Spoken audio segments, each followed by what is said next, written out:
Princess Leonor stuns Copenhagen. Queen Margrethe LL greets her crown. Copenhagen waits. Cameras flash. Tradition feels unshakable. Then, a ripple of astonishment. A young Spanish princess steps forward. But what truly unfolds next defies every royal expectation. Main script body. The morning air over Copenhagen was crisp and silver, a northern light spilling across the cobbled square before Amalienborg Palace. For weeks, whispers had circled through Europe's royal watchers. Princess Leonor of Spain was traveling to Denmark, and her first meeting with Queen Margrethe II promised formality, restraint, and protocol. Yet as the palace gates opened, what unfolded began to feel less like a routine diplomatic courtesy and more like a chapter out of a living, breathing fairy tale. Leonor, the heir to the Spanish throne, emerged from the sleek black car with a composure far beyond her 19 years. Her pale blue coat glimmered softly, a nod to Denmark's maritime soul and a subtle echo of her grandmother Queen Sophia's early visits to Northern Europe. Viewers saw a smile, bright, warm, and genuine, cutting through the stiff Danish morning. And in that moment, curiosity surged. Was this simply another formal handshake, or was something more intimate about to happen? Queen Margrethe II stood waiting at the palace steps, a tall figure framed by history itself.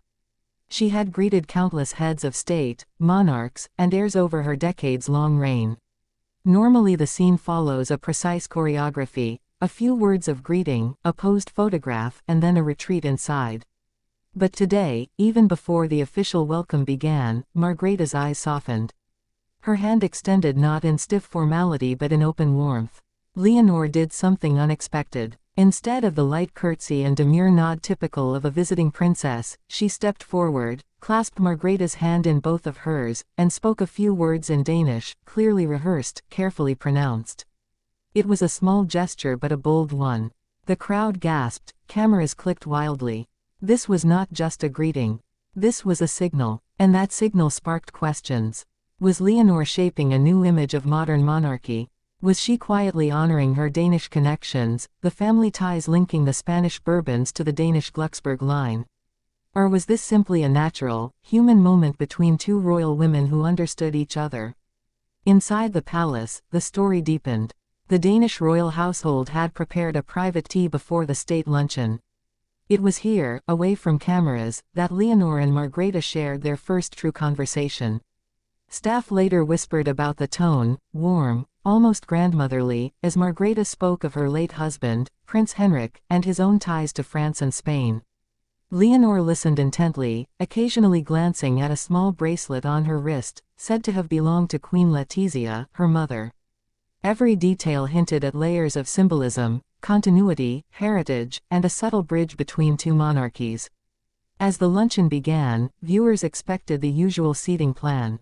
But another surprise emerged. Margrethe placed Leonor not at a distant side seat but directly at her right, the position of honor. Across from them sat Crown Prince Frederik and Crown Princess Mary, their expressions a blend of pride and curiosity. For those watching, it felt like an initiation, an unspoken acknowledgement of Leonor's future role on the European stage. Yet, as journalists scrambled to interpret these gestures, another question rose. How would Leonor's own parents, King Felipe VI and Queen Letizia of Spain, react to their daughter's growing independence?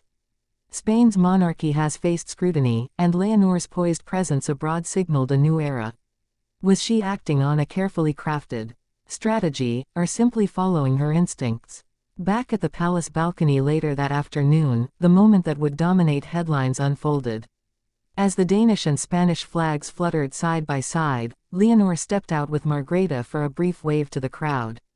But instead of the reserved smile and wave typical of such appearances, Leonor turned slightly toward Margrethe, placed a hand over her heart, and mouthed a Danish phrase, "Tak for Jerry's gastfrihet, thank you for your hospitality." Margrethe's face lit up with a laugh. It was spontaneous, unscripted, and deeply human. This single gesture opened another loop of curiosity. Was Leonor signaling a new diplomatic closeness between Spain and Denmark at a time when European monarchies strive for relevance? Was she quietly learning from Margrethe, one of Europe's longest reigning and most respected monarchs, about how to blend tradition and authenticity? And how might this shape her eventual reign? To understand why this meeting matters, one must look back at Leonor's upbringing. Born in 2005, she has grown up under intense scrutiny yet shielded by her parents' careful protection. Her military training in Zaragoza, her multilingual education, and her increasing public appearances all point to a deliberate preparation. By greeting Margrethe with both warmth and formality, she showed the fruit of that preparation, a young woman ready to stand on her own. For Margrethe, too, this meeting carried meaning. At 85, she has guided Denmark through decades of change, balancing tradition with modern expectations. She has seen Europe's monarchies rise, fall, and adapt. In Leonor she might see not just a guest but a mirror, a glimpse of monarchy's future embodied in youth and sincerity. Throughout the visit, subtle signs of personal connection appeared. During a tour of Rosenborg Castle, Leonor paused before a portrait of Christian IX, the father-in-law of Europe, whose descendants link nearly every European throne. Margrethe joined her, explaining in a low voice the family lines that tie Denmark to Spain.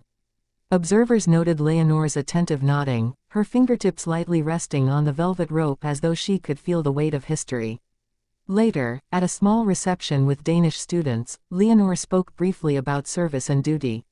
She chose her words carefully, mixing Spanish and English with a sprinkle of Danish phrases. She spoke not of privilege but of responsibility, echoing themes Margrethe herself has championed.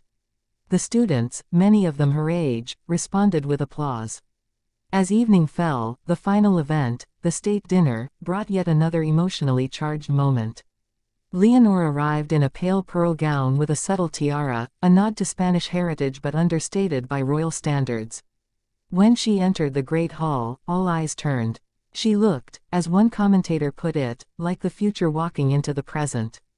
Margrethe's toast captured the day's spirit. She spoke of the bonds between Denmark and Spain, of friendship across seas and generations. When it was Leonor's turn to respond, she delivered her speech with calm clarity, ending with a heartfelt expression of gratitude in Danish. The hall fell into a brief, hushed silence before breaking into applause. For a moment, time seemed to pause, two queens, one reigning and one future, bound by mutual respect. Even after Leonor's departure the next morning, Copenhagen buzzed with speculation. Was this a mere visit, or had a new chapter in European royal relations begun? Commentators debated her gestures, her phrasing, even the symbolism of her attire. Social media exploded with clips of her clasping Margrethe's hands, her Danish words, her poised smile. Each clip sparked new questions. What will Leonor do next? How will this shape her image back home? And what does it mean for the future of monarchy itself? By weaving together tradition and authenticity, Leonor managed to create a moment that felt both historic and deeply personal. She did not simply stun Copenhagen with her presence, she offered a glimpse of monarchy's potential renewal. And for Queen Margrethe, the greeting was more than a formality, it was a passing of invisible torches, a quiet welcome into the circle of European sovereigns. As the camera lenses pulled back, the cobblestones of Amalienborg Square glimmered under the fading light. The scene closed much as it began, two women, two eras, standing together. But for those who watched, a question lingers still, drawing them deeper into the story. If this is how Princess Leonor greets the present, how might she shape the future? And that is where the magic of this encounter truly lies. Not in the protocols, not in the gowns or the flags, but in the sense that something genuine happened, something that transcended the usual pageantry and hinted at a new royal heartbeat in Europe.